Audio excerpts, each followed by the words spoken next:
Let's check the news. Nathan Cones has your update from the KCIM News Studio. Thank you very much, John, and good morning, everyone. A homeless man who is being held in custody for carrying a weapon on school grounds in Carroll has entered a plea agreement with prosecutors. According to Carroll County District Court records, 26-year-old Darius Trayvon Chandler was arrested back in October after trespassing at the Fairview Elementary School while in possession of a firearm. Chandler was released from the Carroll County Jail awaiting a trial under the supervision of the Department of Correctional Services when he then violated the terms of his pretrial release by failing to submit to drug testing, not keeping appointments, as well as testing positive for alcohol and THC when a sample was eventually provided. Chandler has pled guilty to one count of carrying weapons on school grounds, a Class D felony, and will be sentenced at a later hearing. Chandler faces a maximum penalty of up to 5 years in prison and over $10,000 in fines. Looking elsewhere, the city of Audubon will be looking to rebuild the city police force instead of establishing an agreement with the county sheriff's office for services. The Audubon City Council and city officials were exploring the option of merging the two law enforcement agencies after resignations within the Audubon Police Department brought the previously multiple officer team down to just one full-time officer and no chief of police. Audubon Mayor Pally Landsman says city officials are looking at the best option to provide protection and services to the residents while best utilizing city resources.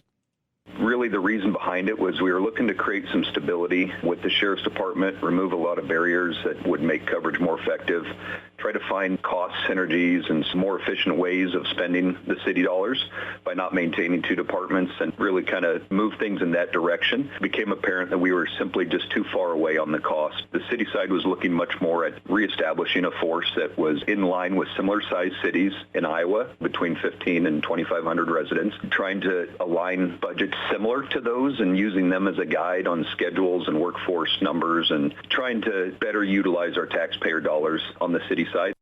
Landsman says to get a better understanding of the most efficient plans to operate a city force, research was completed comparing Audubon's previous police force with similar-sized towns across Iowa. What the average headcount was for officers, kind of the structure and their schedules, and we were running about 40 to 50% high on our budget compared to similar cities, so we were trying to get back in line with that. You know, we're looking at probably a difference of $150,000 to $200,000 a year, which is significant for a city the size of Audubon. The Audubon City Council approved during a special meeting on January 3rd of Sean Staples to serve as interim chief of police, as well as to raise full-time officer wages between $30 to $37 per hour based on experience. Landsman says this initiative is to hopefully attract and retain quality officers to work and stay employed with the city of Audubon. Right now, we're looking at a 3-person force led by our police chief with 2 full-time officers. We're looking at really any kind of scenario that helps provide support to our current force. So we're also interested in part-time casual officers as needed. Want to make sure that we have proper coverage and relief for our police officers. There are 2 positions open for full-time positions. It's quicker for us to take someone who's already certified and been through the academy, but we're open for the right candidate, the right individuals to come in where the city would cover the cost with an agreement, commit to the city for a certain period of time, but very open to either direction. Applications will be accepted until the positions are filled. Landsman says contact City Hall or the Audubon Police Department for those applications. Those details are included with this story on our website. You can find it at 1380kcim.com. And 3 local financial institutions have been named to Newsweek's list of 2025 best regional banks and credit unions. The rankings, conducted in partnership with Plant A Insight Group, assessed approximately 9,000 financial institutions and included data from more than 71,000 customer interviews. The study evaluated financial health, profitability, risk exposure, lending activity, and customer satisfaction, and that data was bolstered by 1.9 million social media reviews and 129 million app reviews. Avela Bank, headquartered in Carroll, earned 4.5 stars from Newsweek, while Homestate Bank in Jefferson earned 5 stars, and Tobacco Community Credit Union earned 4 stars. For a full list of all those rankings, you can follow the link included with this story online. And the 2025 legislative session for Iowa opened on Monday and featured the swearing-in ceremony for the chamber's newest members, and that included District 11 Representative Craig Williams of Manning. The legislative session began for Williams with the oath of office for his term, which will run through January 10th of 2027.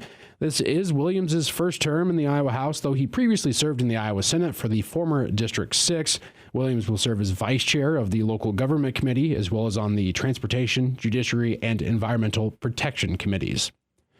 And that is going to be wrapping up your KCIM 7 o'clock news. I'm Nathan Cohns reporting. All right. Thanks, Nathan, for that news update. You can check out your local news on the website, the mobile app.